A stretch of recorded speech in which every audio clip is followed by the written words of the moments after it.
Okay now आप में से कितने लोग हैं जो अदर बोर्ड से हैं, मतलब स्टेट बोर्ड में नहीं पढ़े, सीबीएसई में पढ़े और आईसीएसई में पढ़े, ऐसे कितने लोग हैं? Raise hand.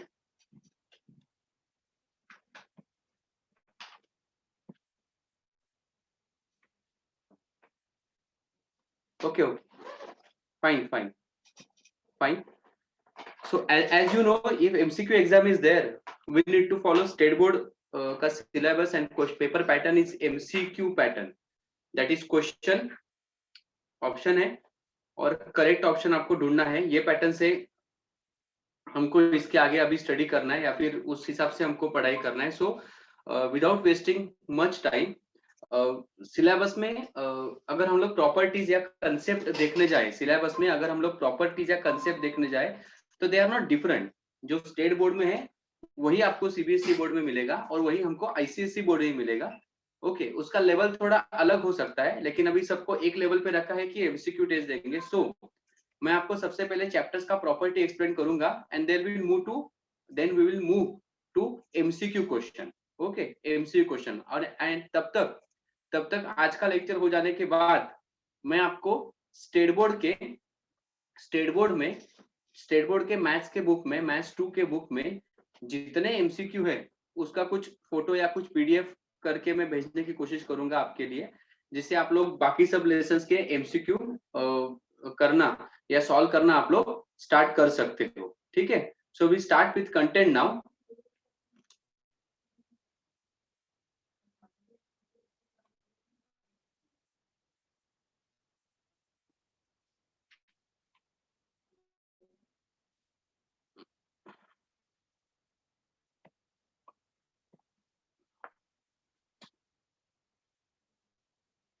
So for chapter number 1,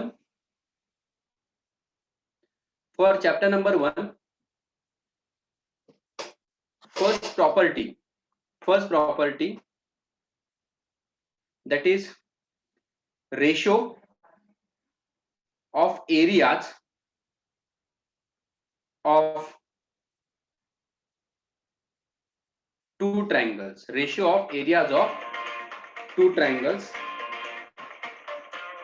sorry, ratio of areas of two triangles. ये अपना फर्स्ट प्रॉपर्टी है. मैं आपको प्रॉपर्टी और शॉर्ट में उसका कंसेप्ट बोलने वाला हूं. Then will move to MCQ. जितने प्रॉपर्टी है चैप्टर नंबर 1 में, तो अपने स्टेट बोर्ड के बुक में, जो अभी हम सबका बुक है, उसमें चैप्टर नंबर 1 उसका नाम है सिमिलरिटी. चैप्टर नंबर 1 और उसका उस चैप्टर का नाम है similarity.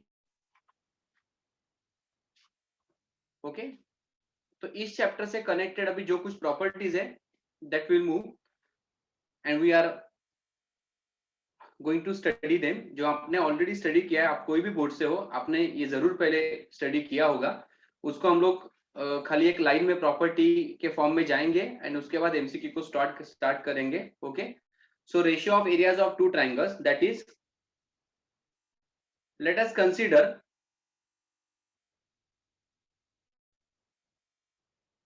these are two triangles, triangle ABC and triangle PQR. और वेरी फर्स्ट क्वेश्चन, इन दोनों ट्रायंगल में बेस और हाइट कहां पर है? जैसे ट्रायंगल एबीसी की बात अगर हम लोग करते तो any one of you can raise hand to answer कि ट्रायंगल एबीसी में बेस कौन है, विच इज द बेस. खाली बेस का नाम चाहिए. एबी बेस है, बीसी बेस है, या एसी, या फिर पीक्यू क्यूआर, या फिर पीआर, दोनों में से कौन बेस है, ये हमको आंसर में चाहिए. ठीक है. वत्सल आपको अनम्यूट किया. सर बीसी और QR. BC and QR, according to you BC and QR. Okay. तो वत्सल ने हमको आंसर दिया कि बीसी बेस है और क्यूआर बेस है. अब आप मेरे जितने लोगों को लगता है ये गलत है, उतने ही लोग हैंड रेज करो ताकि आप लोग सही आंसर दे पाओ. आप में से जितने लोगों को लग रहा है कि नहीं ये आंसर गलत है, बीसी या क्यूआर बेस नहीं है, ऐसा जिनको लग रहा है, दे कैन आंसर. ओके. अच्छा ठीक है, मैं दूसरा क्वेश्चन पूछता हूँ. क्या मैं एबी को बेस बोल सकता हूँ एबीसी के लिए? क्या मैं एबी को बेस बोल सकता हूँ? यस और नो? अरे हाँ बोल रहे तुम लोग तो. वेदश्री मोडक, आपको अनम्यूट किया। No sir. हाँ बोलो।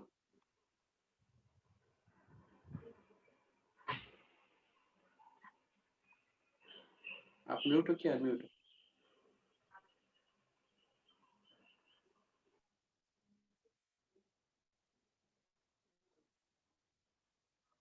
वेदश्री आप बोल रहे हो? हेलो।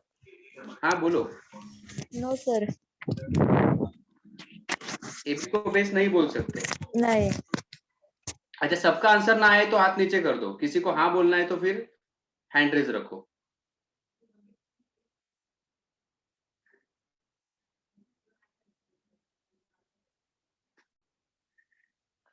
अच्छा ओजस, आप अकेले बचे हो, हैंड रेज कर रहे हो, नीचे कर रहे हो कि आपको बोलना है? अनम्यूट कर दिया ओजस। नहीं सर, बोलना है। हम बोलो। मतलब कौन से भी साइड को बेस कंसिडर कर सकते हैं ना, अगर। किसी को भी कर हाँ। सकते हो। हाँ। अच्छा ठीक है, चलते हैं कंसेप्ट के पास चलते हैं अभी। See in triangle ABC, see in triangle ABC and triangle PQR, दोनों ट्रायंगल की अगर हम लोग बात करें, सबसे पहले सपोज हम लोग ट्रायंगल एबीसी की बात कर लेते हैं। सबसे पहले हम लोग ट्रायंगल एबीसी की बात कर लेते हैं। तो इस वक्त ट्रायंगल एबीसी में, इस वक्त ट्रायंगल एबीसी में हम लोग बीसी को बेस बोल सकते हैं, हम लोग एबी को भी बेस बोल सकते हैं, और हम लोग एसी को भी बेस बोल सकते हैं। बिकॉज इन दिस केस कोई भी ट्रायंगल का बेस आइडेंटिफाई कैसे होता है? कोई भी ट्रायंगल में अगर हमारे स्क्रीन पे हमारे पास दो ट्रायंगल हमको दिख रहे हैं, एबीसी एंड पीक्यूआर, तो इनमें से बेस किसको बोलेंगे? इसका आंसर अभी तक हमारे पास है नहीं। तो बेस कैसे डिफाइन होगा? बेस डिफाइन होगा because of height. Base define होगा बिकॉज ऑफ हाइट। हाइट का मतलब क्या है? अ perpendicular line on any side of triangle from the opposite vertex. For example अगर मैं ए से ऐसा एक परपेंडिकुलर ड्रॉ कर लेता हूं, एडी, अभी AD is a height and BC is a base. अभी AD is a height and BC is a base. लेकिन अगर मैंने एडी से परपेंडिकुलर ड्रॉ नहीं किया, मैंने क्या किया? बी से परपेंडिकुलर ड्रॉ किया, बीई, तो अभी BE is a height and AC is a base. I repeat, अगर हम लोग बी से परपेंडिकुलर ड्रॉ कर लेते हैं तो BE is a height and AC is a base. अगर हम लोग सी से ड्रॉ करेंगे perpendicular, CF, now in that case CF is a height and AB is a base। इसका मतलब एक ट्रायंगल को तीन बेसेस और तीन हाइट पॉसिबल है। उसमें से हम लोग क्वेश्चन में किसको हाइट और बेस लेंगे? तो it is depend on the diagram which is given. अगर आपको डायग्राम में जहां से हाइट दिया है और जिसके ऊपर वो, that is a perpendicular line is known as height, and on which it is perpendicular is known as base of triangle. Now in this case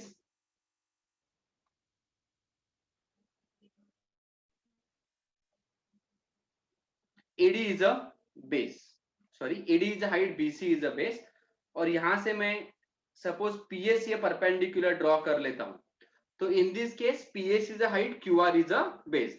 अगर मैं Q से ड्रॉ करूंगा तो PR बेस आएगा, अगर मैं R से ड्रॉ करूंगा तो PQ बेस आएगा। Okay, are you with me?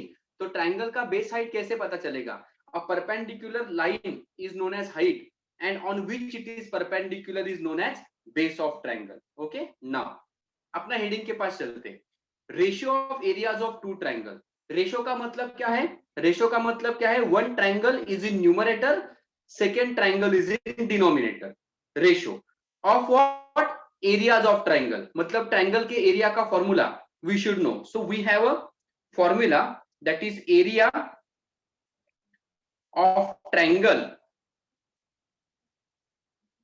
is equal to half into base into height। this we know already, right? now area of triangle ABC upon area of triangle PQR is equal to half into base into height. तो first angle के लिए base है BC into height है AD। Second triangle के लिए base है BC into height है PS। Now out of this half of get cancelled, क्या बचेगा? देखो आंसर में area of triangle ABC upon area of triangle PQR, sorry नीचे में, सॉरी यहाँ पर PQR के लिए QR and PS, I am sorry, QR and PS, ऊपर वाले ट्रायंगल का एरिया ABC जिसमें half into base into height, नीचे वाले ट्रायंगल का नाम है PQR, so it is half into base into height, that is QR into PS। अभी यहाँ पे हाफ कैंसिल हो गया तो क्या बचेगा, देखो BC into AD divided by QR into PS। now if you want to generalize this, अभी हमारा फर्स्ट फॉर्मूला स्टार्ट होगा। now if you want to generalize this then okay ये जो यहाँ पे मैंने सॉल्व किया, यहाँ पे क्या आया देखो, area of triangle ABC upon area of triangle PQR is equal to BC into AD QR into PS। अभी BC क्या है, बेस है, AD क्या है, हाइट है, सेम वे QR क्या है, बेस, PS क्या है, हाइट। तो बात ये बन गई कि first triangle area of triangle ABC upon area of triangle PQR, you can call them in general statement, if you want to write it you can say A1 upon A2, that is first triangle का area upon second triangle का area is equal to what, B into H, B into H। तो as first triangle को मैंने A1 consider किया है, उसका base में B1 बोल दूंगा, उसका हाइट में H1 बोलूंगा। सेकेंड ट्रायंगल मतलब A2, एरिया A2, उसको मैं बोलूंगा base B2 and height H2। Okay so इसका मतलब ये हो गया कि दो ट्रायंगल के एरिया का ratio of areas of two triangles is equal to the product का मतलब है multiplication, the ratio of product of their bases and corresponding heights. ये अपना फर्स्ट फॉर्मूला हो गया, A1 upon A2 is equal to B1 into H1 upon B2 into H2। ये अपना फर्स्ट फॉर्मूला हुआ। कैसे आया मैंने आपको बोला। ओके इसमें कुछ पूछना है किसी को, अभी यहां तक कुछ पूछना है? ठीक है आगे चलते हैं। Now if these two triangles जो बाजू में मैंने ड्रॉ किए हो, या फिर A1 upon A2 are the areas of triangle, if these two triangles having equal bases, अगर उनका बेस इक्वल है तो क्या होगा, उसका बेस इक्वल है तो क्या होगा। so if these two triangles have equal base, अगर दोनों में बेस इक्वल है तो इक्वेशन क्या बनेगा, that is A1 upon A2 is equal to base equal है ना, B1 B2 इक्वल है, कैंसिल हो गया, क्या बचेगा H1 upon H2, that is ratio of areas of two triangles with equal bases is equal to its corresponding height. जैसे अगर मैंने बेस को इक्वल बोला है वैसे मैं हाइट को भी इक्वल बोल सकता हूं, मतलब कोई क्वेश्चन ऐसा भी हो सकता है जिसमें इक्वल हाइट है, तो बात ये बनेगी A1 upon A2 is equal to B1 upon B2, because height equal है, तो हाइट इक्वल है तो H1 और H2 कैंसिल हो जाएगा, तो क्या बचेगा base upon base. And last one equal base and equal height, मतलब दोनों इक्वल है, इस बार बेस भी इक्वल है और हाइट भी इक्वल है। तो what will happen, that is A1 upon A2, दोनों इक्वल है तो it is 1 upon 1। If you go on cross multiplication A1 is equal to A2। इसका मतलब ये हो गया कि अगर ऐसे ट्रायंगल जिसका बेस हाइट दोनों इक्वल है, ऐसे ट्रायंगल का एरिया हमेशा इक्वल होता है। ओके तो चैप्टर नंबर 1 सिमिलरिटी में से ये फर्स्ट प्रॉपर्टी है जिसके ऊपर हम लोग 1.1 के MCQ सॉल्व कर सकते हैं, जो अपने MCQ सेक्शन में दिए हुए हैं। ओके तो मैं एक्सपेक्ट कर रहा हूँ कि आप लोग इसको लिख लो, और मैक्सिमम आप मेरे साथ ही लिखो ताकि अपना लिखने का टाइम थोड़ा बचे। मैक्सिमम आप मेरे साथ लिखा तो भी चलेगा ताकि अपना लिखने का टाइम बचे। मैं 2 मिनट वेट करने वाला हूँ, जिसको लिखना है वो लोग लिख लो, और अगर किसी ने अभी तक लिखना स्टार्ट नहीं किया will wait 2-3 minutes more for you people. जो लोग लिखना चाहते हैं उसको लिख लो, सबने लिखा तो बहुत अच्छा हो जाएगा, बिकॉज साथ में सब प्रॉपर्टीज आपको अभी मिल जाएगा। स्टेट बोर्ड के बच्चों के पास अगर उन्होंने बुक फेंका नहीं रहेगा उनका, तो आपके पास ऑलरेडी साथ में सब प्रॉपर्टी आपको लिखा हुआ मिलेगा जो मैंने आपको सिखाया था। Okay so waiting for 2 minutes, you can start writing. Anybody want to ask anything they can.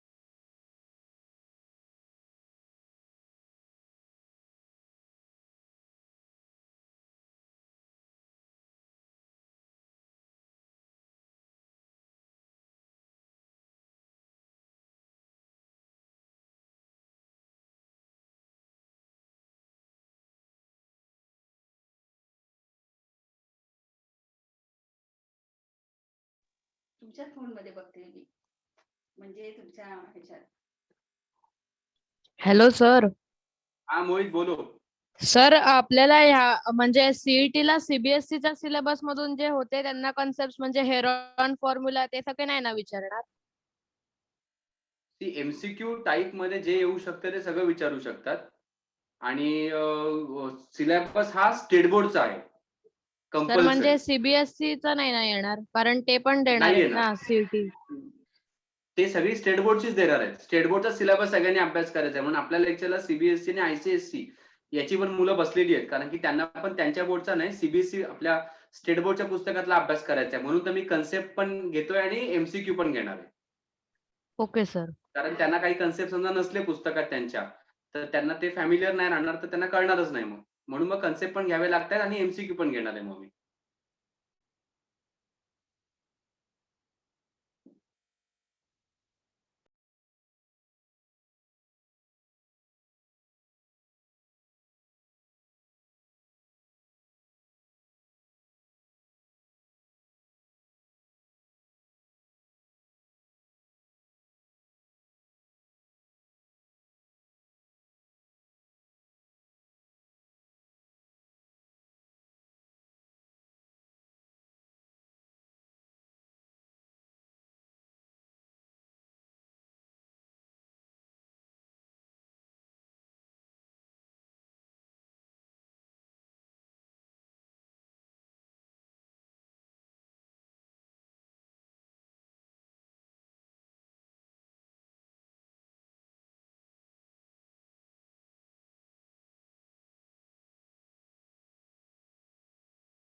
Done with this?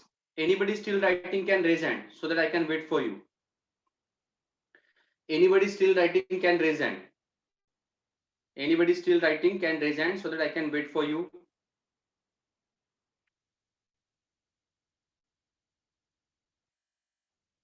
ठीक है, चलो आगे चलते हैं अभी. Next property.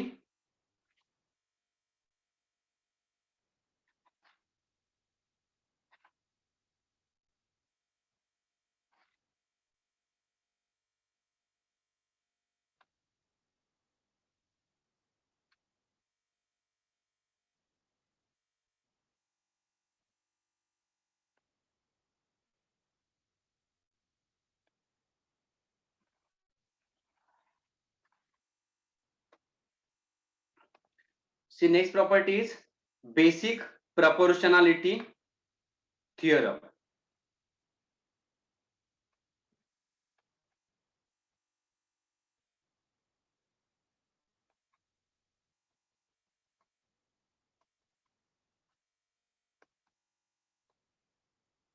ओके, अभी इसका पूरा थ्योरम नहीं बोल रहा हूं मैं, खाली प्रॉपर्टी बोल रहा हूं, बिकॉज सॉल्विंग के लिए खाली प्रॉपर्टी अपने काम की चीज है. Basic proportionality theorem, that is, suppose we have a triangle with us.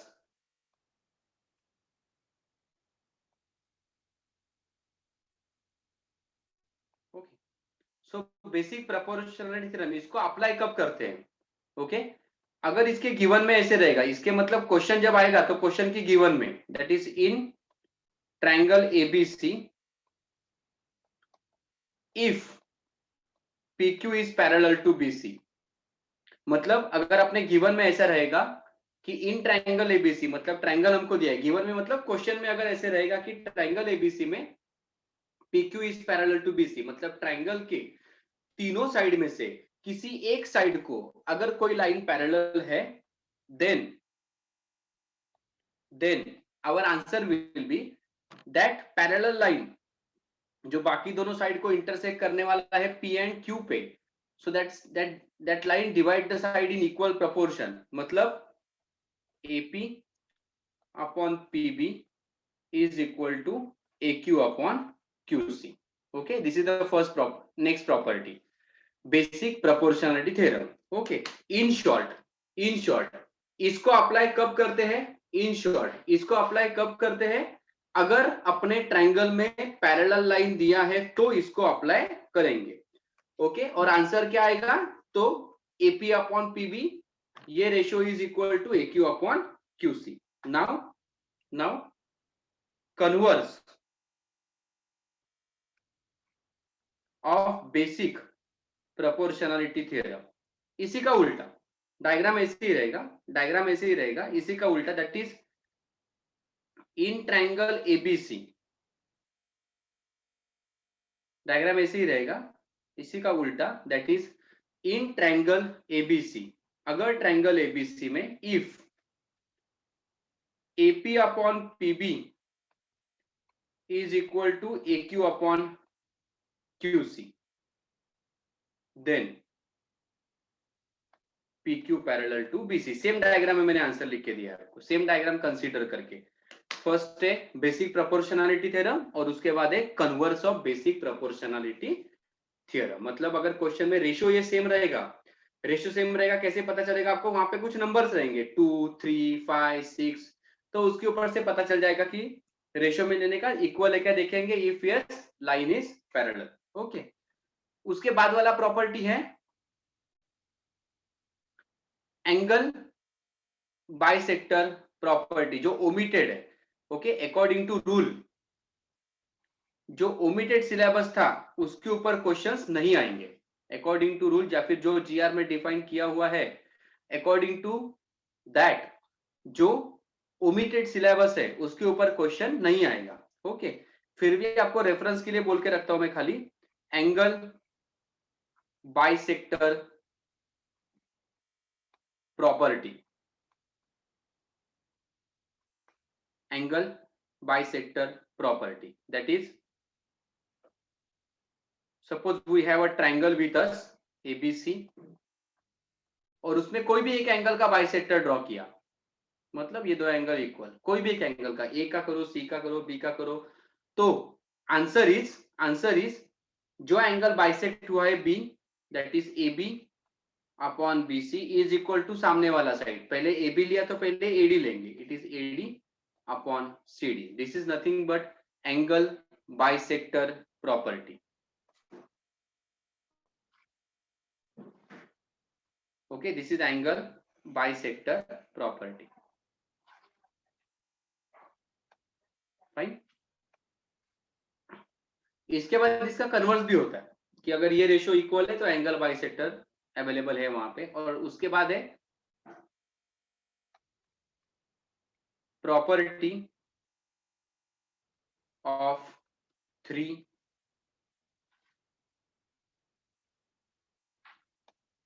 Parallel lines. It is very simple, अगर हमारे पास 3 लाइंस है which are parallel to each other,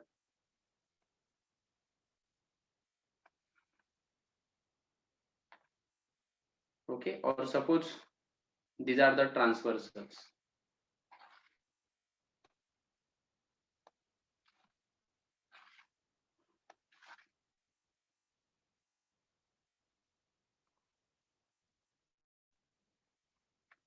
Intersection points.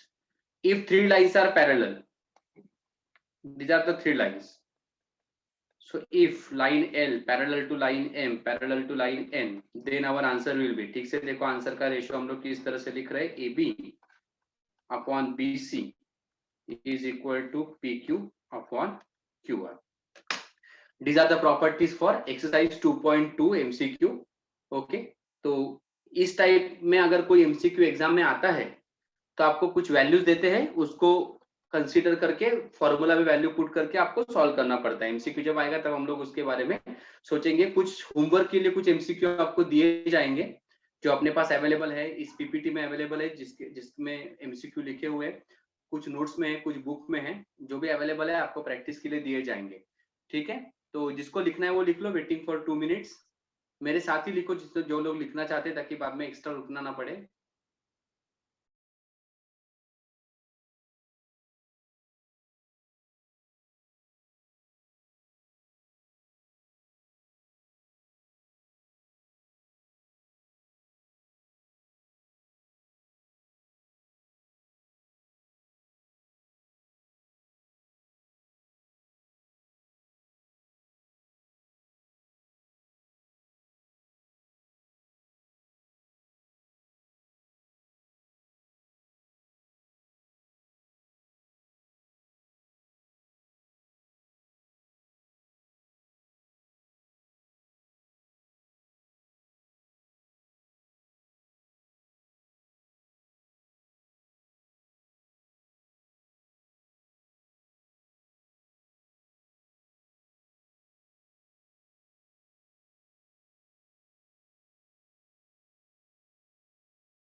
Done with this? Anybody still writing can raise hand so that I can wait for you. Anybody still writing can raise hand. Okay, लिखो। लिख के हो जाएगा तो हाथ नीचे कर देना, तो मैं आगे जा सकता हूँ फिर।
ओके आगे चलते हैं अभी.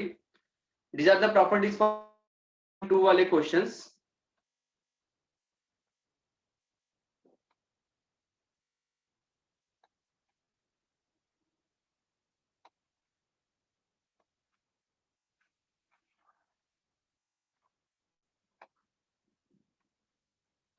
ओके उसके बाद 1.3 के लिए प्रॉपर्टी है similar triangles. That is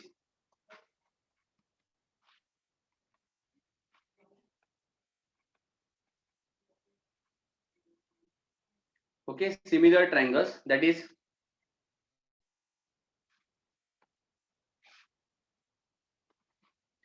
if triangle ABC similar to triangle PQR, अगर दो ट्रायंगल सिमिलर है तो their corresponding sides are in proportion. Corresponding sides are in proportion, that is corresponding sides are AB upon PQ. कैसे ले रहा हूं मैं ये? First two alphabet upon first two alphabet, last two alphabet upon last two alphabet, first and third upon first and third, that is corresponding sides of similar triangles. Okay, so sides are in proportion. Proportion का मतलब क्या होता है? AB upon PQ इसका ratio is equal to BC upon QR इसका ratio is equal to AC upon PR उसका ratio. तो ये तीनों रेशो इक्वल रहेंगे. ठीक है, and angles are equal, congruent. Angle A congruent to angle P, first alphabet, angle B congruent to angle Q, angle C is congruent to angle R. Corresponding angles of similar triangles. Okay, and with this we also have test of similarities. अगर दो triangle हमको similar prove करना है तो उसके लिए first test है AA test of similarity, उसके बाद है SAS टेस्ट ऑफ सिमिलरिटी, और उसके बाद है ASA test of similarity.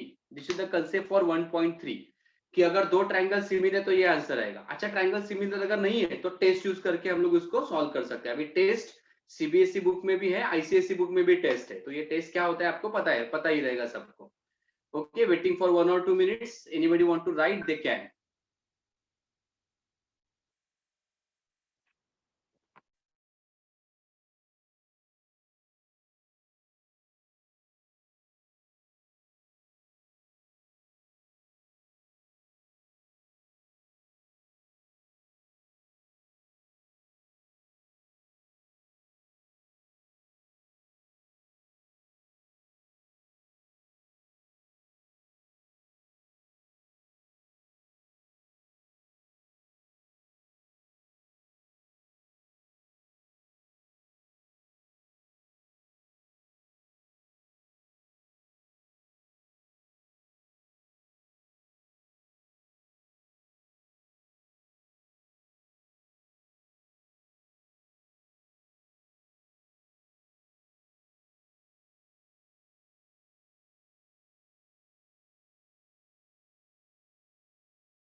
You want to ask something? Shaunak, Prachi, काय विचारायचं का तुम्हाला?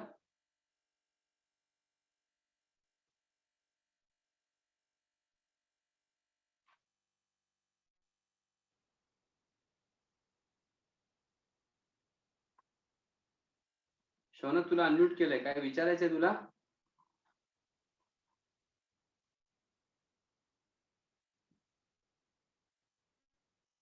फाइन, आगे चलते. Last property from the chapter.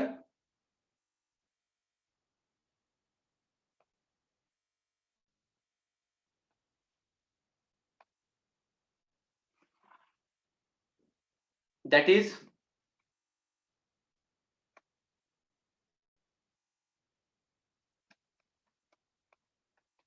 areas of two similar triangles. Ratio of areas of two similar triangles. ठीक है, मतलब इसके पहले हमने जो पढ़ा था ना A1/A2 B1 H1, उसमें बे साइड इक्वल था, अभी अलग है, ट्रायंगल सिमिलर है। तो इसका फॉर्मूला क्या है? That is ratio of areas of any two triangles, any two similar triangle. अगर दो ट्रायंगल सिमिलर है तो ट्रायंगल ए और फर्स्ट ट्रायंगल का एरिया A1, दूसरे ट्रायंगल का area A2। So if two triangles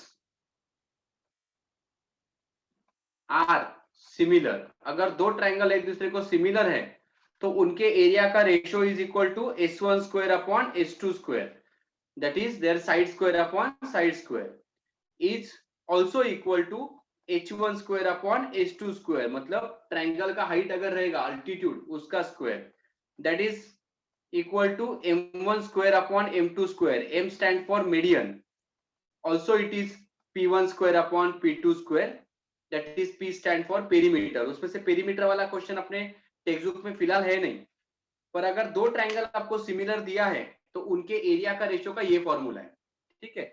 ratio of areas of two similar triangles is equal to the ratio of the squares of their corresponding heights, corresponding sides, corresponding heights, corresponding median, corresponding perimeter also.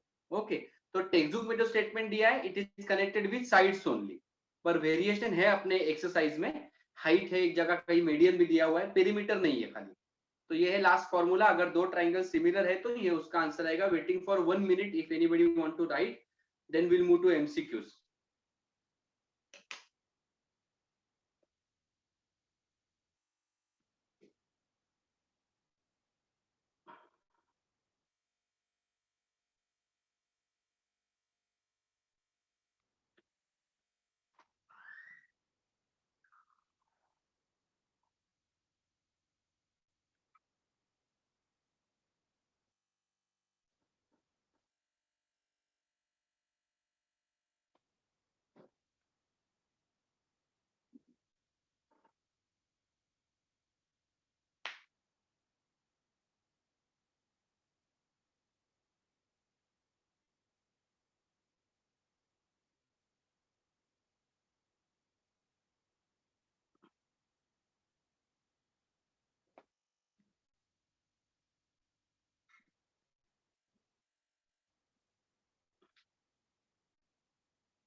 So we move ahead now.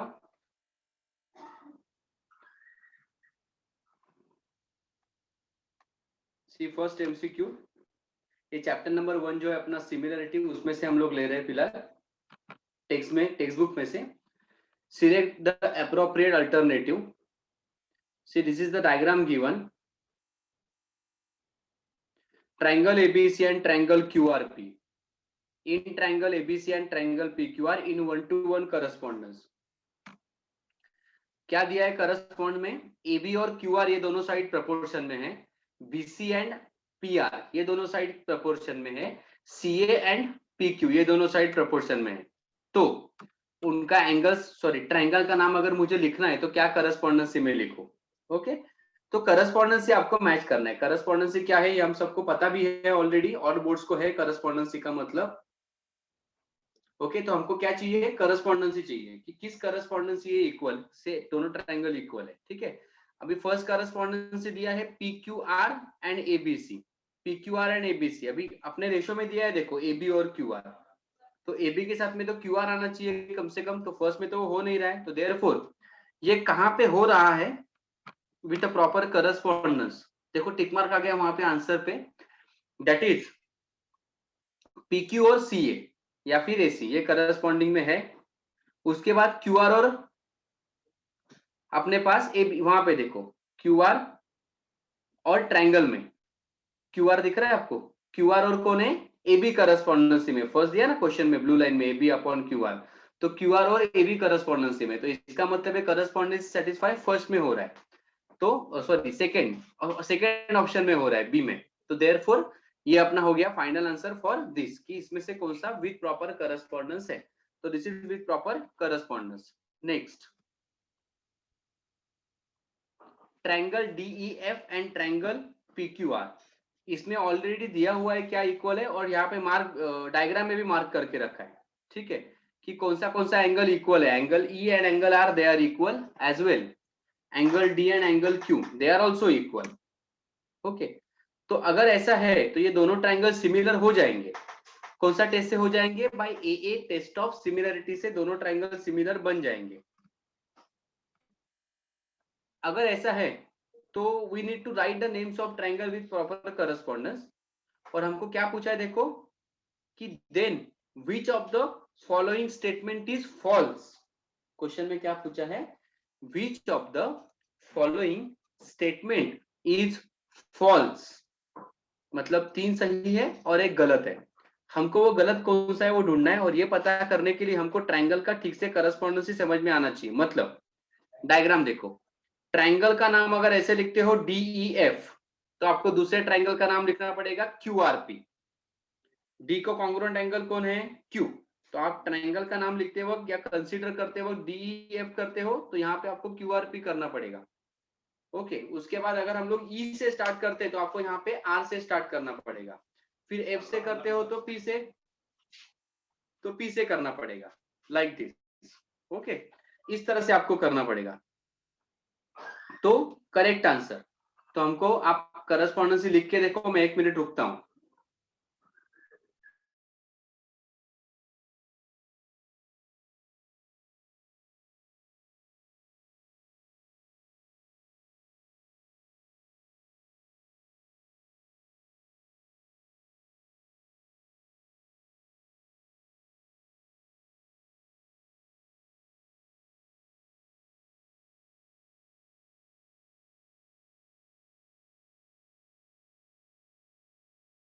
So if you write the names with proper correspondence, क्या find करना है हमको? Which statement is false statement, कौन सा statement गलत है.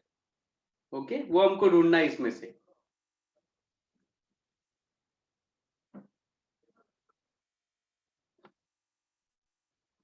Next,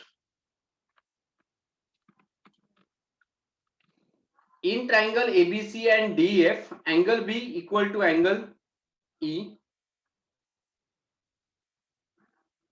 B और E equal है, C एंड F वो भी इक्वल है. तो क्वेश्चन में क्या दिया है देखो, AB is equal to 3 times D. Which of the statement regarding to triangle is true? कौन सा स्टेटमेंट ट्रू है, ये हमको क्वेश्चन में पूछा है.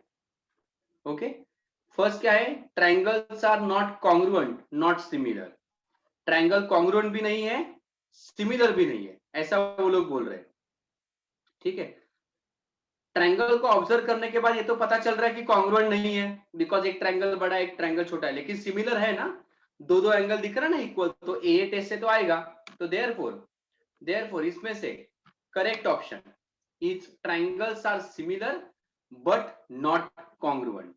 Triangles are similar but not congruent is the correct answer, is the correct answer. ठीक है,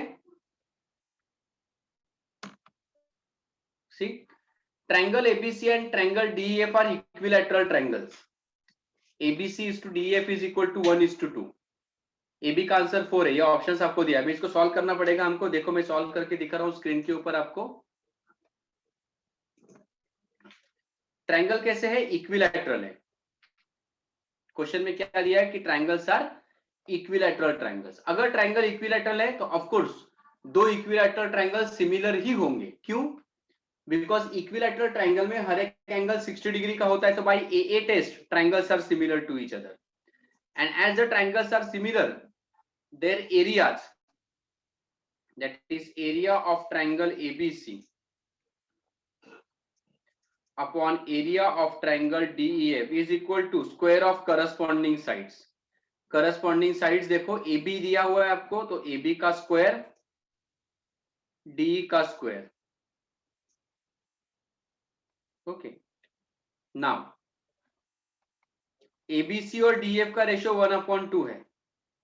AB कितना है? 4, तो 4 का स्क्वायर, DE स्क्वायर, इसको तो ढूंढना है ना हमको. देयरफॉर 1/√2 इज इक्वल टू 4 का स्क्वायर, मतलब खाली 4 एंड स्क्वायर रूट करेंगे DE, क्रॉस मल्टीप्लाई करो, DE इज इक्वल टू 4√2, ये आएगा इसका आंसर। तो MCQ इस तरह से शॉर्ट में हमको सॉल्व भी करना पड़ सकता है। तो इसका सॉल्विंग मैंने यहाँ पे दिखाया है, लिख लो इसको, अगर आपके पास नहीं रहेगा तो इसको लिख लो।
So you've done.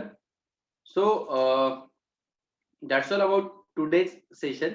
Next session में इसके और कुछ MCQ और चैप्टर 2 को हम लोग स्टार्ट कर सकते हैं, ठीक है। नेक्स्ट लेक्चर में इसी के कुछ और MCQs जो बुक में दिया एटलीस्ट वो हम लोग लेंगे, और फिर चैप्टर नंबर 2 के कंसेप्ट और उसके रिगार्डिंग MCQ जो भी रहेंगे वो हम लोग स्टार्ट करेंगे। Okay, if you people have any doubt, अगर कुछ पूछने लायक है तो आप कॉल करते वक्त करके या मैसेज करके पूछ सकते हो, ठीक है। आपके पास नंबर तो रहेगा ही, तो वैसे करके आप लोग पूछ सकते हो, ठीक है। Thank you very much. अभी मैं क्लोज करने वाला हूँ।